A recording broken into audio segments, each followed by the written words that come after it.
अपने आखिर शब्द कहते हुए रोहन कोहली खुद ही जोर जोर से हंसने लगा।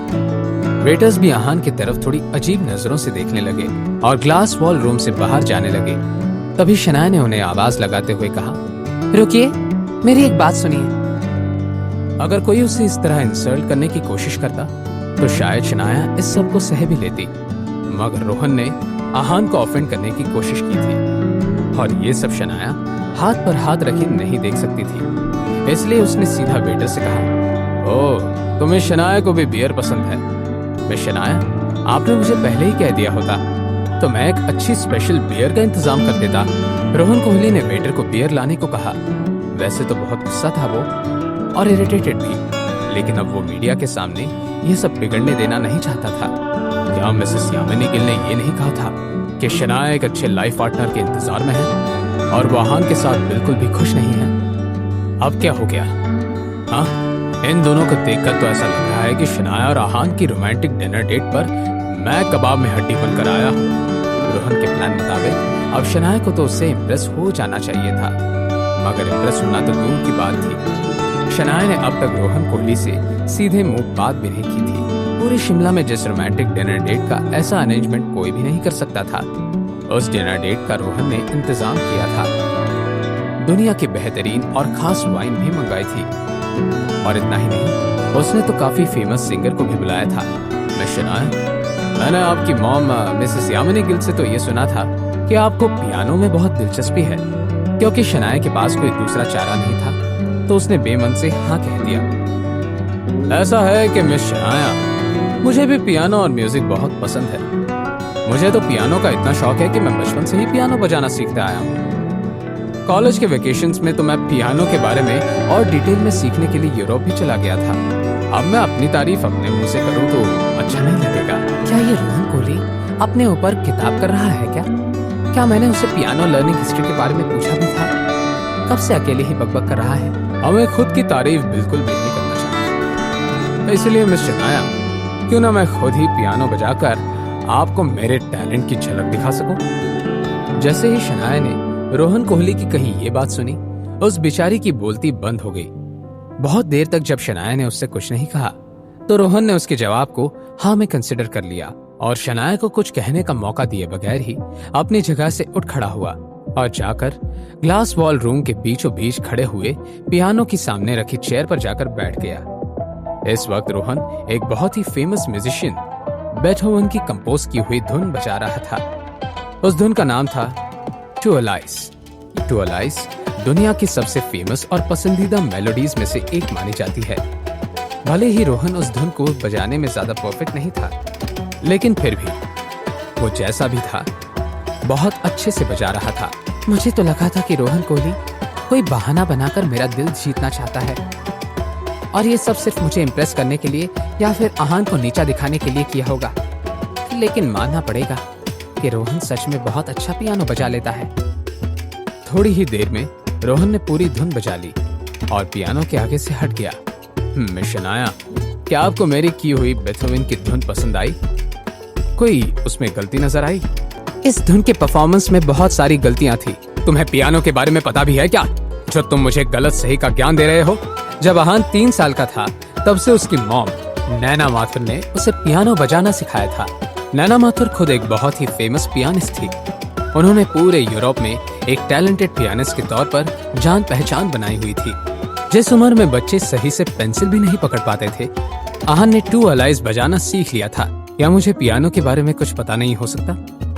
क्या पूरी दुनिया में पियानोस पर कोहली परिवार का हक है? अच्छा, तो तुम्हें पियानो के बारे में पता है। अच्छी बात है, तो जरा मुझे ये बताओ कि मेरे परफॉर्मेंस में क्या गलतियां हुई।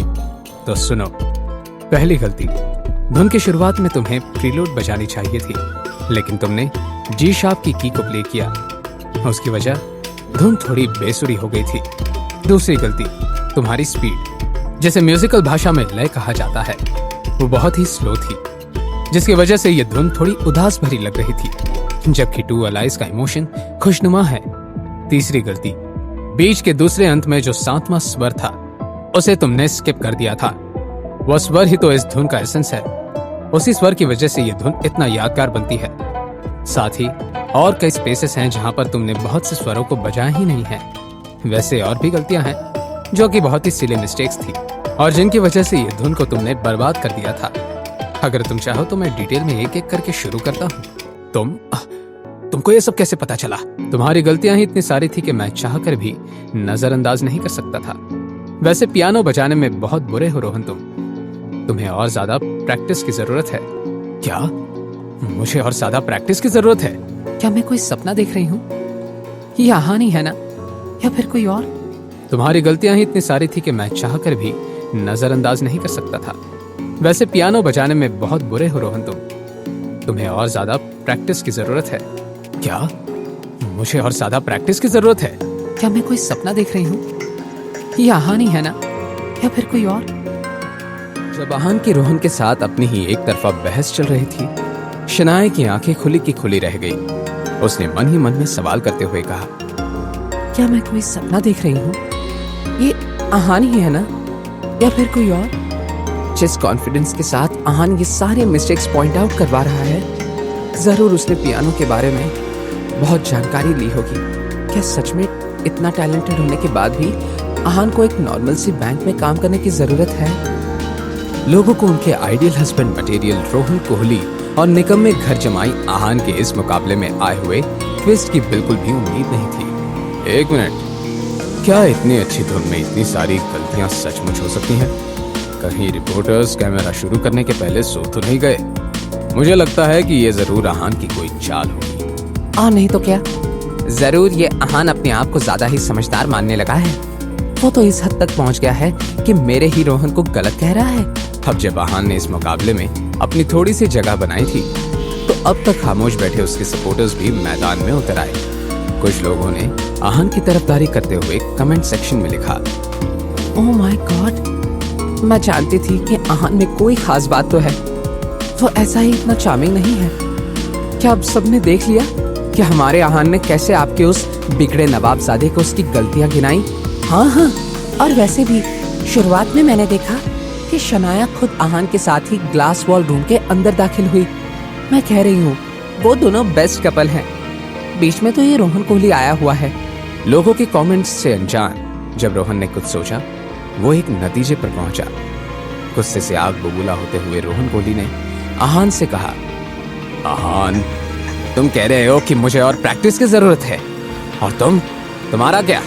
जरा अपना भी बताओ, तुम किस लेवल पर हो? मेरी लेवल तुमसे 10 गुना ज्यादा बेहतर है और ऊपर है रोहन। अच्छा, तो अगर ऐसी बात है तो साबित करो कि तुम मुझसे 10 गुना ज्यादा बेहतर हो। पियानो यही है, जाओ मुझे कुछ प्ले करके दिखाओ, ताकि मुझे और बाकी सबको भी तुम्हारे बेहतर होने पर यकीन हो जाए। रोहन, क्या तुम सच में चाहते हो कि मैं पियानो बजाऊं? Are you sure? रोहन ने भी हाँ में अपना सिर हिला दिया। आहान ने फिर पियानो की तरफ अपने कदम बढ़ा दिए। तो फिर ठीक है, मैं तुम्हारी तमन्ना पूरी कर ही देता हूँ। ध्यान देकर सुनना रोहन, आज मैं तुम्हें टू अलाइज कैसे बजाते हैं ये सिखाता हूँ। क्या तुम यही धुन बजाने जा रहे हो जो मैंने बजाई थी? अगर हम दोनों ने एक ही धुन नहीं बजाई तो कैसे पता चलेगा कि कौन बेहतर है ना रोहन? बेचारे रोहन कोहली को ऐसा लग रहा था कि मानो गुस्से से उसका खून जल रहा है। दूसरी तरफ रोहन से अपनी बात कहने के बाद आहान ने बहुत जेंटल नजरों से अपनी वाइफ शनाया की तरफ देखा। शनाया, शादी के 3 सालों में मैंने आपको कुछ भी नहीं दिया है। आज ये धुन मैं आपको डेडिकेट करता हूँ। उम्मीद है आपको पसंद आएगी। अगर मैं सही ना बजाऊं तो प्लीज इस धुन को नापसंद मत कीजिएगा। मैं अभी से बता सकती हूँ आहान, मुझे ये धुन पसंद आएगी। अगर तुम बजा रहे हो तो मुझे हर धुन पसंद आएगी। जब रोहन कोहली ने आहान और शनाया की ये बात सुनी, उस बेचारे का दिल जलने लगा। ये बात जाहिर थी कि आहान चाहे कुछ भी क्यों ना बचा ले, रोहन हार चुका था। क्या मैं यहाँ कबाब में हड्डी बनने के लिए स्टेज को अरेंज कर रहा था? मैंने तो इस आहान को नीचा दिखाने के लिए मीडिया तक को इनवाइट कर दिया था, लेकिन यहाँ पर तो मेरे ही लेने के देने पड़ रहे हैं। और ये सब सिर्फ और सिर्फ मिसेस यामिनी गिल और सीमा गिल की वजह से हो रहा है।